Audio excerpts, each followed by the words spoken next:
Austerity protests have been taking place in various EU countries recently in opposition to national governments' pro-austerity packages. With slogans like "enough is enough" and "for jobs and social justice," demonstrators don't want the man in the street to pay for the mistakes of national governments and banks. But is the EU even listening to the trade unions? For more, I'm here with Patrick Ishard, Deputy Secretary General from the European Trade Union Confederation. Thanks a million for meeting here. Stay for a coffee, Patrick. So, do you think that the European Union is even listening to you? Well, I think first we have to underline the fact that the Action Day was a success. For the first time we had actions in the 27 different member states and even beyond, even in Turkey. So I think that that message went through. Enough is enough. Alternatives do exist. I think that is key. And then for jobs and social justice. But how much visibility did you get for this European Day of Action? This was held just before the previous summit the spring summit. Did you feel like you got a lot of publicity and visibility?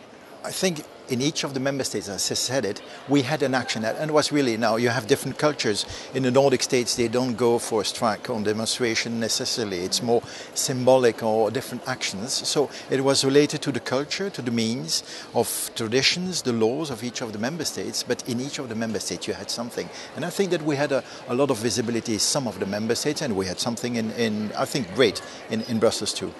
But the main person you want to listen is, of course, people like Herman Van Rompuy, the President of the Council, President of the Commission, José Manuel Barroso, and representatives from ETUC did meet up with them on the summit when they presented figures, shocking figures, saying that unemployment had risen to 10.7%. That's the worst since the euro was introduced. How did that meeting go? Tell us about it. Well, I think we had to, as you said it, we met also the President of the Parliament. And I would say that a few months now, you see a slight move, and whereas austerity was the only word, a slogan a few months ago, I would say that in the preparation of the Tripartite Social Summit, we felt that there was a slight move saying and admitting what we said, that austerity will lead us nowhere and that you need growth and jobs. And that also a better redistribution of the burden, because for the moment you have growing inequalities. You saw probably the study in the UK, that is absolutely appalling. The wages of the bosses went up 4,000 times in 30 years, where our wages went up 4 times. So the growing inequalities and that share of the burden, and when you see the Troika in Greece, they have to cut in the wages by 30%, but not a word about the ship owners, not a word about the Orthodox Church. So both ideas, we need more growth and jobs and maybe more social justice. I think in the wording that came through. Now what we are fighting for, and it will be obviously at least until June, is now the facts has to come and the means have to be there if you want such a policy. Exactly, like how do you propose getting more jobs? Well, we said you need a kind of New Deal. Absolutely. You need a New Deal, you need a sustainable development and investment, you need an industrial policy, and we do admit that economic governance has to be there.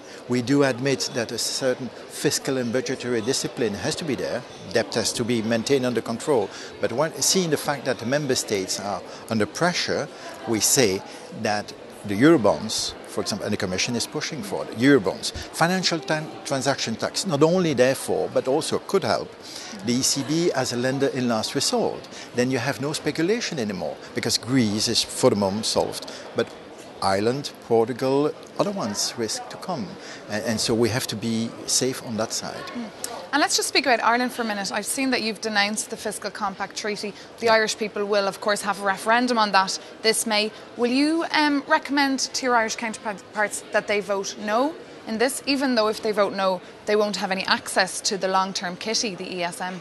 Yeah, I think it's up to the Irish unions are really active on that one. And we have to make, before Europe was a real project, it was a future. I remember when I was young, my father learned Esperanto. I remember that was a project. You had the war, finished with the war. Today, what do you say? What is Europe for the youth? What is Europe for you? It's black. There is no project anymore. And we have to find that project back. And how are we going to find it back? Do you think it should be dismantled, the whole project, or? No, absolutely not. It's back on the right track, which was back to Delors, which is you have to enlargement, but you have also to work into debt. You have economy, but you have also social aspects. You have the market, but you have the social justice. So you have to rebalance the way Europe is built on.